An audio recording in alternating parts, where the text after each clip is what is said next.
I'm just doing this video. Hello there, by the way.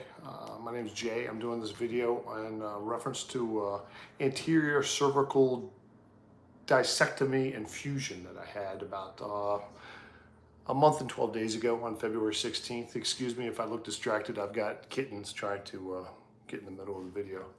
Anyway, not much left of the scar, but just getting into it. It's going to be real quick. I've seen other ACDF videos on YouTube, and I just want to talk about my experience. It can be totally different from anybody else's, or if you're considering it, could be totally different from what you will go through. But mine was a 3-level ACDF surgery. So it was C3, C4, and C5. It was a total dissection. I didn't get the replacement. I got the fusion. So the symptoms before the surgery, I've been athletic my whole life, and I had constant pain, rotated my neck in either direction. Every morning when I woke up, it was like I slept on my neck wrong, felt terrible. So here I am in Florida, went to see a neurosurgeon, got the MRIs, 3 ruptured disc. 2 of them were pressing on the nerves pretty severely. My pain threshold was I could live with it. It wasn't comfortable. It was always there. Yeah, I elected to go through the surgery. My surgeon was very thorough. Answered all the questions. Was very open to anything. I asked him what the risks were, what the percentages were of what he said now that they can go through in the upper, I guess, thoracic. Please don't hold me to my medical vocabulary, because it's certainly not. It's a layman's attempt. But he said that they go in through the front of the neck. Mine was here. They separate the neck. They expose the vertebrae. They remove them. They place the cadaver bones in between in lieu of the disc, and then they put the plate on, drill it to your neck, stitch it back up. I asked him how much blood would be lost. He said only a few milliliters, a couple milliliters, because it's only really just the cut through the skin. He said there's very minimal, intrusion with the spinal cord. They do have a specialist there that kind of tests you throughout, pinpricks you, I guess, to make sure your reactions are normal while you're under anesthesia.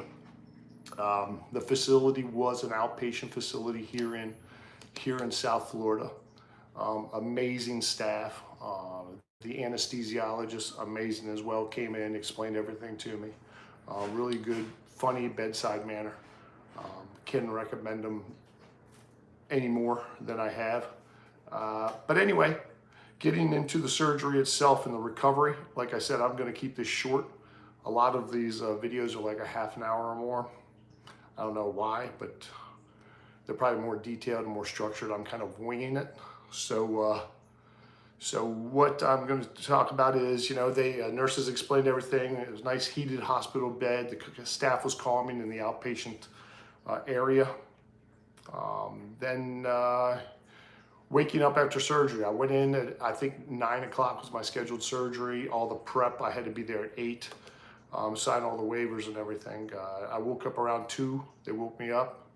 The surgery was complete. I immediately felt there was a difference. There was no like nagging, constant pain in my neck from the ruptured disc.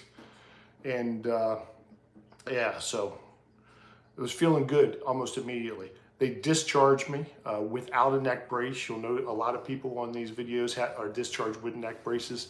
Not sure what the logic was there, but no neck brace. I was told to rest.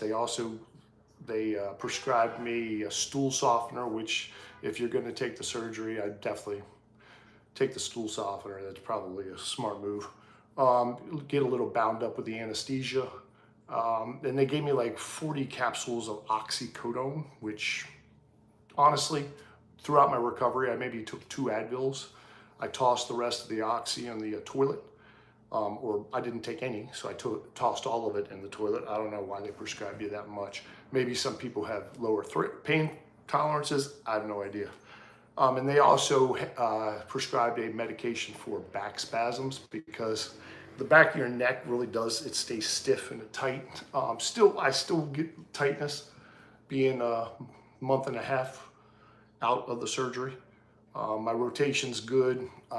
Back to the gym, they allowed me to lift weights lightly. I got back in really the second week after surgery, just doing very light weights and cardio. That's kind of like my mental escape. So as it relates to the sutures, they're all internal sutures. It was pretty gross when I had it, but it's pretty much gone now. But they have internal like dissolving sutures, and then they cover it with like a glue.